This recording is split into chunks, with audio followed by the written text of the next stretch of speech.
जय हिंद दोस्तों, कैसे हैं आप सभी। आई होप आप सभी बहुत अच्छे होंगे। लास्ट वीडियो में हम लोगों ने मैथ्स, रीजनिंग और जीके तीनों के बारे में डिस्कस किया था। आज की वीडियो में हम लोग मोस्ट इंपॉर्टेंट टॉपिक्स जो आरपीएफ एसआई के लिए हमारे हो सकते हैं उसके बारे में डिस्कस करेंगे। साथ ही साथ आपको मैथ्स की प्रैक्टिस कहाँ से करनी है, मैथ्स को आपको इम्प्रूव कैसे करना है। अभी आपके पास बहुत कम समय बचा हुआ है, मुश्किल से आपके पास 30 से 40 दिन है। इन 30 से 40 दिनों में आपको अपनी मैथ्स इंप्रूव करनी पड़ेगी और मैथ्स को बहुत अच्छा करना पड़ेगा, क्योंकि जो ये 2 स्टार है ना, ये लगाने हैं, ये कुछ भी करके लगाने हैं, कैसे भी लगाने हैं, ठीक है। तो इसके लिए आपको बिल्कुल जी तोड़ घनघोर वाली मेहनत करनी पड़ेगी। होली दिवाली चाहे कुछ भी आए, दिमाग पूरा का पूरा लक्ष्य पे, ठीक है।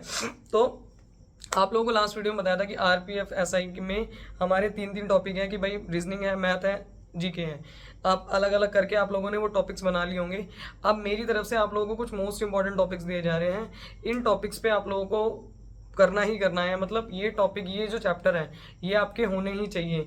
अगर आपके ये चैप्टर नहीं हुए हुए हैं तो आप इन चैप्टर्स को सबसे पहले करिए, ठीक है, क्योंकि इन्हीं से ही आपके 15 से 20 क्वेश्चन डायरेक्टली आपको उसमें मिल जाएंगे। बाकी करना तो आपको सब कुछ ही है मैथ्स में, पर ये 5 टॉपिक्स एटलीस्ट आप करके चलिए जो अभी मैं आपको बताने वाली हूँ। साथ ही साथ अगर आपको आरपीएफ के लिए प्रैक्टिस सेट चाहिए तो प्रैक्टिस सेट आप लोगों को पुराना मिल जाएगा। पुराने आप किसी से भी पब्लिकेशन का ले सकते हैं। अगर आप लोग टेक्स्ट बुक वगैरह यूज़ कर रहे हैं तो टेक्स्ट बुक पे भी आपको पुराने जो टॉपिक्स हैं मतलब जो क्वेश्चंस वगैरह हैं वो मिल जाएंगे। और ऐसा मत सोचना कि एनटीपीसी के क्वेश्चंस आरपीएफ में नहीं आएंगे। रेलवे की हर चीज़ रिपीट होती है, तो आरपीएफ कांस्टेबल के भी क्वेश्चन करके जाना, आरपीएफ एसआई के भी क्वेश्चन करके जाना, साथ ही साथ आरआरबी, एनटीपीसी, आईएलपी वगैरह सबके क्वेश्चन आप लोगों को मिक्स प्रैक्टिस करनी है। रेलवे की आप लोग किरण पब्लिकेशन की ले सकते हैं, खान सर की भी आती है मैथ्स की, वो भी ले सकते हैं। जहां से आपका मन करे, जिसका मन करे वो ले सकते हैं, ठीक है। मुझे तो कोई देखो प्रमोशन करने से कुछ मिलना है नहीं, तो जिसका मन करे उसका ले लो, बस पढ़ के जाओ। अब देखो, सबसे पहला जो मोस्ट इंपॉर्टेंट टॉपिक है वो आपका सिंप्लीफिकेशन। सिंप्लीफिकेशन से बहुत सारे क्वेश्चन आते हैं, और सिंप्लीफिकेशन आपका अच्छा कैसे हो सकता है। आपको अपनी मैथ इंप्रूव करने के लिए टेबल बहुत अच्छे से आने चाहिए। 20 तक टेबल, कम से कम 22 का भी आना चाहिए, 25 का भी टेबल आना चाहिए। साथ ही साथ आपको स्क्वायर्स याद होने चाहिए 30 तक कम से कम, और 20 तक आपको क्यूब अच्छे से याद होने चाहिए। मैं बोलूं 19 का क्यूब तो तुरंत निकल जाए, सोचते ना रहो, ऐसे नहीं, बिल्कुल तुरंत तुरंत निकलना चाहिए। मतलब बिल्कुल जुबान पे होना चाहिए तुम्हारे, ऐसा होना चाहिए। तो सिंप्लीफिकेशन तभी तुम्हारा बढ़िया होगा जब तुमने अच्छे से घोट के पी रखा होगा, टेबल, स्क्वायर, क्यूब, ठीक। दूसरी चीज, आपका जो सबसे इंपॉर्टेंट टॉपिक है वो है रेशियो प्रोपोर्शन। रेशियो प्रोपोर्शन से भी काफी सारे क्वेश्चन थे आरपीएफ एसआई में, तो रेशियो प्रोपोर्शन अच्छे से करके जाना। साथ ही साथ आप लोगों का तीसरा जो टॉपिक है वो है परसेंटेज। परसेंटेज से भी काफी क्वेश्चन थे, डिस्काउंट से नहीं क्वेश्चन देखने को मिला एसआई में, कांस्टेबल में देखने को मिला था, पर डिस्काउंट भी करके चले जाना। ऐसा कुछ नहीं है कि डिस्काउंट नहीं करोगे। तो प्रॉफिट एंड लॉस और डिस्काउंट, ये भी अच्छे टॉपिक, ये भी टॉपिक है जो मतलब आया था इससे भी पेपर में। साथ ही साथ आपको टाइम एंड वर्क और टाइम, स्पीड, डिस्टेंस, ये 5 टॉपिक्स हो गए। इन 5 टॉपिक को तो तुम्हें करके ही जाना है, चाहे तुम कुछ करो या ना करो। एक और टॉपिक है एडवांस मैथ्स का, वो मान के चलो कि मेंसुरेशन से आपके पिछली बार काफ़ी क्वेश्चंस बने थे। तो मेंसुरेशन 2D और 3D लगभग 8 से 9 क्वेश्चंस थे, तो वो तुम लोगों को देख के जाना। पूरे शिफ्ट के मिला के बता रही हूँ, पूरी शिफ्ट में 8 से 9 क्वेश्चंस थे, तो ये आप लोगों को मेंसुरेशन भी करके जाना है अच्छे से, 2D भी और 3D भी, ठीक है।